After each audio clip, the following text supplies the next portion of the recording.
Voters are heading to the polls for primaries in 5 states tomorrow. Primaries will be held in Michigan, Kansas, Missouri, Arizona, and Washington. Multiple candidates backed by former President Trump are on the ballot. He is expected to make an endorsement in a closely watched race in Missouri soon. For more on this, Robert Costa joins me now. He's CBS News Chief Election and Campaign Correspondent. Good to see you, Bob. The most high-profile race is Missouri's Senate GOP primary. So the question everyone's wondering is, will former Governor Eric Greitens succeed, or does AG Eric Schmidt have a shot? We know President Trump hasn't really chosen his preferred choice just yet.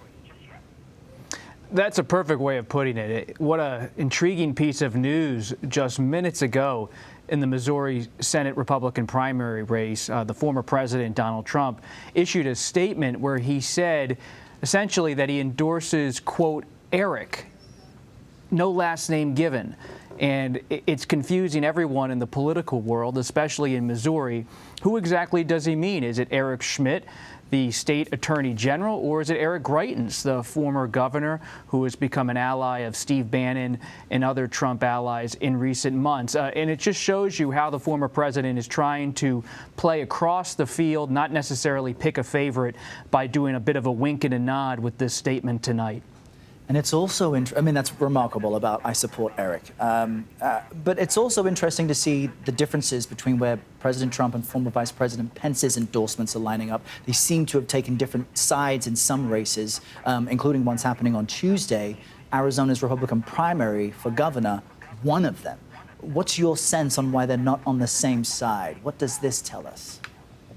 The Pence-Trump dynamic in so many Republican primaries across the country is revealing about where the Republican Party is right now. They embraced then-President Trump when he was in the White House. They continue to embrace him since he left the White House. But there is a division about how exactly to move forward inside the GOP. Pence's picks, in short, are much more of the Chamber of Commerce type Republicans, the conservative Republicans who came out of the evangelical movement in the Midwest or the Southwest or the South. And the Trump candidates are those who are, frankly, very much just in his image in terms of going toward that issue of the 2020 election, falsely claiming the election was stolen in 2020. And so it's a question, as Pence has put it in his own public remarks, about focus, not necessarily about ideology at this point. In Michigan, Representative Peter Meijer, who is a Republican, faces a tough primary challenge from conservative John Gibbs. He was endorsed by former President Trump. Meijer voted to impeach Trump. Will he survive? It's going to be very difficult. So many of the Republicans in the House who voted to impeach then President Trump have either moved toward the exits and decided to retire, or they have faced challenges that have been quite serious in their own primary races because the party still remains in Trump's grip. He may not be the guaranteed nominee for 2024. He's not even announced yet, hasn't made a final decision on 2024, but the party in spirit is in lockstep with the former president, and that is affecting people like Peter Meijer, a Republican who's been pretty conservative, by the book, a Republican across the issues, but because of that vote, his whole career is on the line. It seems that old school Republicans just aren't in line with Trumpism to some degree. We'll see how the votes play out. In Arizona, Blake Masters is running for Senate. He's been supported by Peter Thiel, a familiar name to most of us who follow this stuff, but to the uninitiated, who is Thiel and how is he changing the GOP? A longtime Silicon Valley entrepreneur, extremely wealthy. He has played in Republican Party politics now in recent years, has been friendly with the former president, Donald Trump, friendly with members of the Trump family. He has been a force in trying to get behind candidates like Blake Masters in Arizona or J.D. Vance, the Senate candidate in Ohio, to try to put forward a new generation of younger Trump-style conservatives who are very much aligned against big tech as a cultural and political force in this country. Oh, to be a billionaire entrepreneur and pick the politicians you want to align yourself with. What else are you watching this August, Bob? What about Representative Cheney on her primary against Hageman August 16th?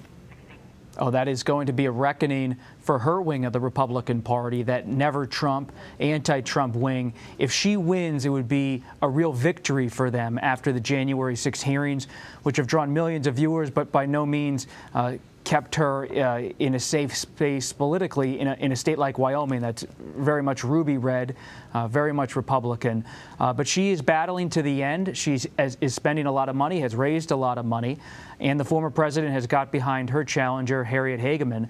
But it's going to be a tough race for Congresswoman Cheney. Comes out of the famous Cheney political family of Wyoming. Her father, a former vice president for 2 terms, former House leader in the GOP. She herself, a former House leader.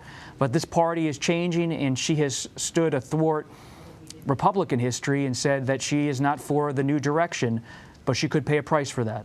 All of these races will be interesting to watch. Robert Costa is about to have a busy month. Thank you very much. Thank you. And a programming note, CBS News will have primary coverage all day tomorrow. Our political correspondents will join us from the major races across the country. We'll also have a special election program for you at 9 p.m. Eastern. You can watch all of that right here on CBS News.